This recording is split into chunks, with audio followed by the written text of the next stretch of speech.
Android Authority here, reporting live from Beijing, taking a closer look at the Samsung Galaxy S3 versus the Oppo Find 5.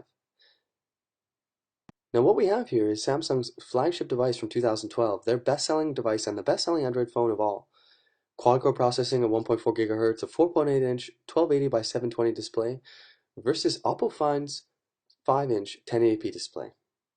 Now 1080p at 5 inches, as you can see, is actually quite a bit bigger, but still very usable for one-handed operation. LCD versus AMOLED here, guys, but I can assure you the colors are very rich on both. In terms of operation, both are very fluid, very responsive devices. So what we're looking at here for the Oppo Find 5 is actually an engineering build. So we're going to have 3 soft buttons on the very bottom, LED backlit, that are going to have a home button, a context menu, and a back button. So really, they're quite similar actually in terms of the physical footprint, and both are very fluid due to the powerful hardware inside. But despite the fact that it has to push so many more pixels, the Oppo Find 5 still does manage to best the S3 in terms of benchmarks, with a dual LED and a very nice matte back. For the Samsung Galaxy S3, we have an 8 megapixel with a single LED flash and a fingerprint magnet plastic back. Despite the fact that the Oppo Find has a slightly larger battery, it also is slightly thicker, despite not being removable or having microSD. But as you can see from the benchmarks, the S4 Pro really shines and beats the S3.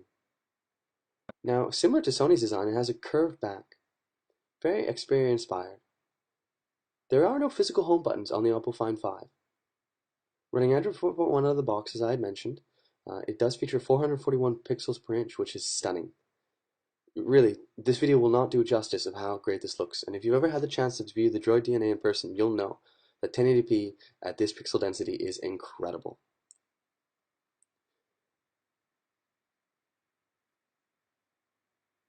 In terms of the form factor, both are relatively similar. We have an angular design, rather rigid, versus the S3's curved design. So, AMOLED versus LCD, right?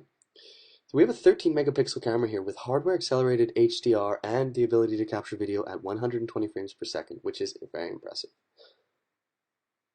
They haven't fully optimized the software yet, so obviously it's not up to Nexus 4 level, but I'm sure that they'll be able to get it there considering the hardware that they have inside. Additionally, we have 2 GB of RAM for the Oppo Find 5, whereas for the international version of the S3 we only have 1 GB. But as you can see, the footprint is slightly larger for the Oppo Find 5. Again, the S3 is thinner and has a removable battery. Though I must say the bezel is very nice and thin on the Oppo Find 5. Now you'll see here that color production is excellent. All you AMOLED diehards out there need not worry. One of the best displays I've ever seen on a phone, and at a $440 price point, it's very impressive. Now there are some things that you should know about the Oppo Find 5. First of all, it's going to be released in China first, middle of January, at $440 US. Second of all, there are no LTE variants confirmed for the United States or Western markets. Thirdly, Oppo is relatively new to the space, despite having sold over 10 million smartphones last year. So guys, what's it going to be? The value-added 1080p pack-in Oppo Find 5? Or the Galaxy S3 with its higher price point, AMOLED, and last generation hardware? Let us know what you think of these devices and subscribe to our channel. Thanks a lot, guys.